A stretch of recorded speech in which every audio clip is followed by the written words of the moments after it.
এই চাচার বিড়ি খাওয়া দেখে আমি নিজেই পুরা অবাক হয়ে গেছি। কারণটা হচ্ছে আমাকে এসে বলল যে আমি একটি সিগারেট খাবো। আসলে উনি ভারসাম্যহীন, যদিও বা ভিডিও করার কোনো ইচ্ছা আমার ছিল না, তারপরেও আমি ভিডিও করলাম আপনাদের দেখানোর জন্য।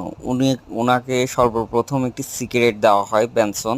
তো সেই সিগারেটটা উনি প্রথমবারই উনি ঠোঁটে ধরে, একবারই ম্যাচ মারে। তারপরে যতক্ষণ পর্যন্ত এই সিগারেটটি শেষ না হয় ততক্ষণ পর্যন্ত উনি এইভাবেই টানতে থাকে। আসলে আমরা ওখানে যারা উপস্থিত ছিলাম, আমরা যদিও বা ওনাকে প্রথম দেখি ওদিনকেই, তো আমরা সবাই অবাক হয়ে গেছিলাম যে উনি কিভাবে সম্ভব একটা সিগারেট এতবার টানতে টানতে টানতে টানতে দেখেন, টানতে টানতে ওনার সিগারেট শেষ। তো আমরা যারা সবাই অবাক হয়ে গেছি, আপনাদের এর জন্য ভিডিওটা দিলাম যে আপনাদের এলাকাতেও কি এরকম কাউকে পাওয়া যায় কিনা।